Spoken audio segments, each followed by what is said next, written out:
Of course. What's on your mind? Thank you. This isn't a formal meeting. I simply want to clear the air.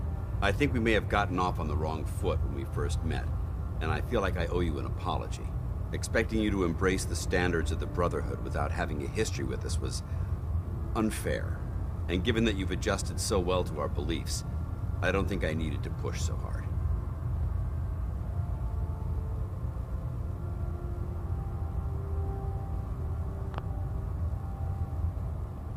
I'm betting it hurt to say that. A little bit, yes. When I was an initiate, my sponsor was Paladin Krieg, toughest squad leader I ever served with. He was a model soldier, embodying the values every trainee was striving to achieve. Fiercely loyal, secure in his beliefs, and brave to a fault. From the moment I was assigned to his squad, I was singled out. It felt like he was pushing me harder than the rest of the team. I fought by his side for years, and we had some seriously close calls. But he never explained to me why I was treated that way.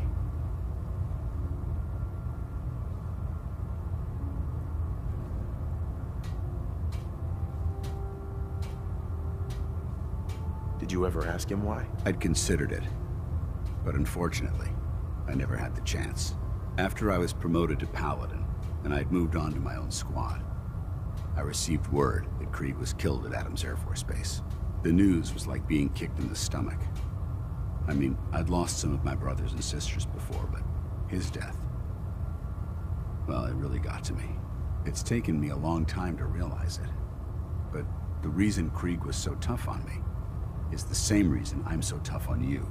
It's because I believe in you, and I don't want to see any of your potential go to waste. What happened at Adams Air Force Base? Back in the capital wasteland, the Brotherhood was at war with a traitorous group of rebels who called themselves the Enclave.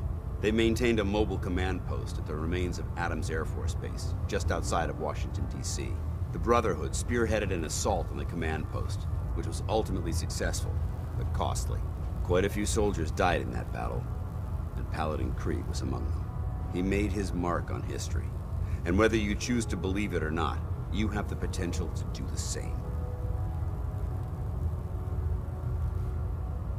I'm flattered that you have so much faith in me. You've earned that faith by your own hand.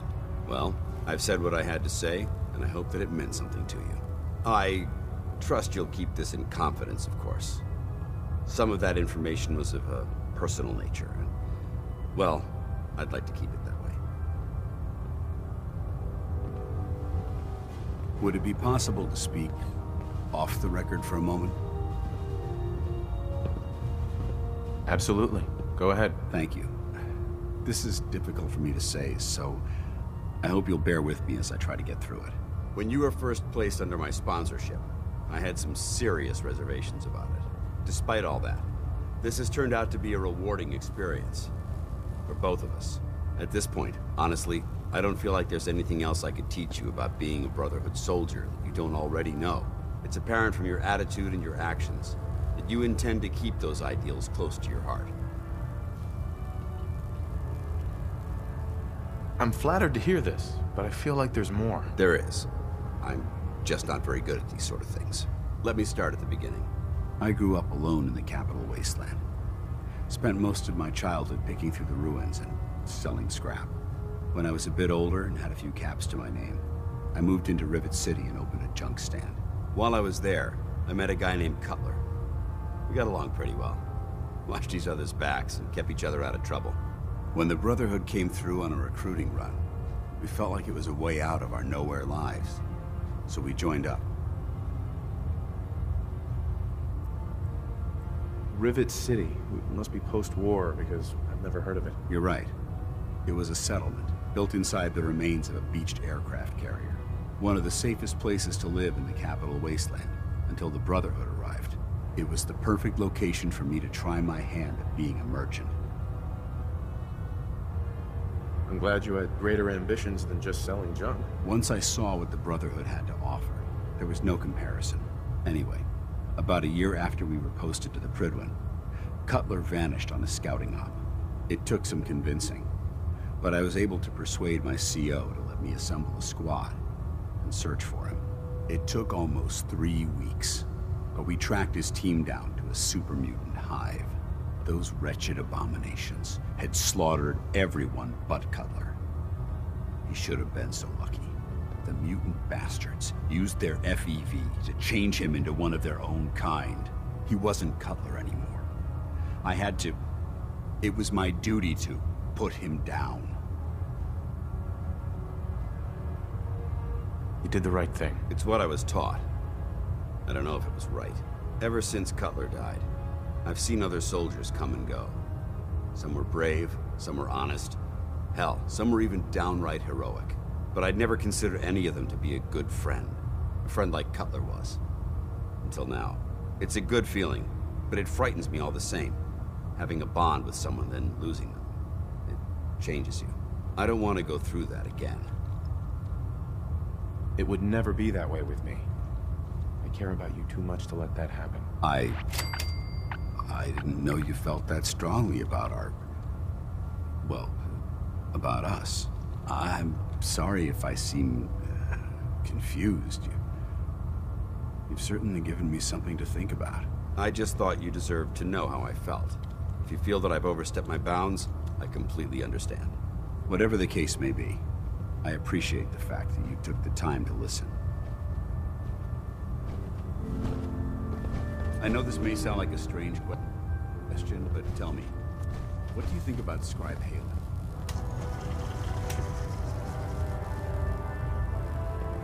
She's as dedicated as they come. Real team player. I couldn't agree more. But I wasn't looking for an evaluation of her performance as a scribe. I wanted to know what you thought of Halen as a person.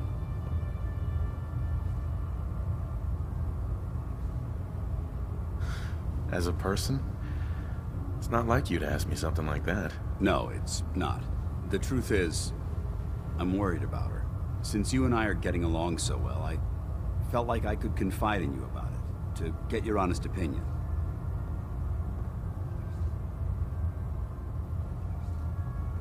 She seems to be able to handle herself. Why are you worried? Halen is a model scribe. This has nothing to do with her capabilities in the field. A few months before you found us, one of my men was shot multiple times by raiders. Halen stayed by that knight's side for 2 days straight, without sleep, fighting to keep him alive. But he was on a slow decline. I decided that his suffering needed to end, and ordered Halen to administer an overdose of painkillers, so he could die with dignity. Even though I'm certain she wanted to continue fighting for that knight's life. She injected him without question. She did the right thing. Of course she did. But the decision whether or not to ease that soldier's suffering isn't the point here. The point is what happened later that same evening. Halen approached me while I was on watch. She didn't say a word, but I could tell something was wrong. After what felt like an eternity, she collapsed into my arms, crying. I didn't know what to do, so I just held her for a while. A few minutes later, she stopped, kissed me on the cheek, and simply said, "Thank you," before heading back into the police station. Right then it hit me. Maybe I pushed her too hard. I ordered her to ignore her instincts, to do something her medical training told her was wrong. That's why I'm worried about her, and for that matter, everyone under my command.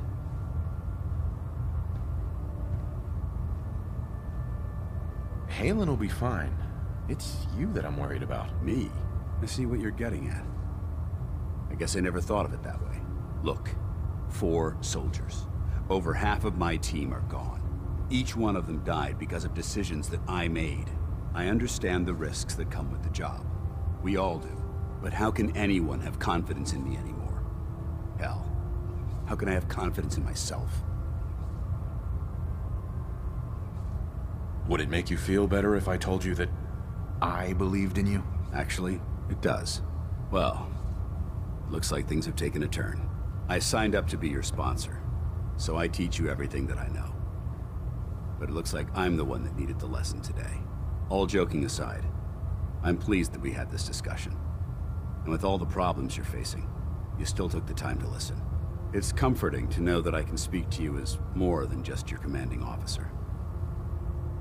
Does this mean you'd be there to hold me if I ever needed it? I don't know. I never thought you'd ask me something like that.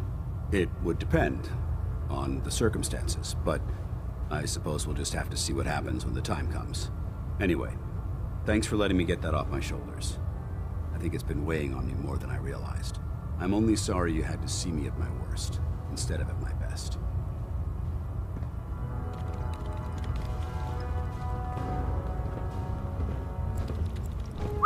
Ready. So, you're the new recruit I heard about. Huh.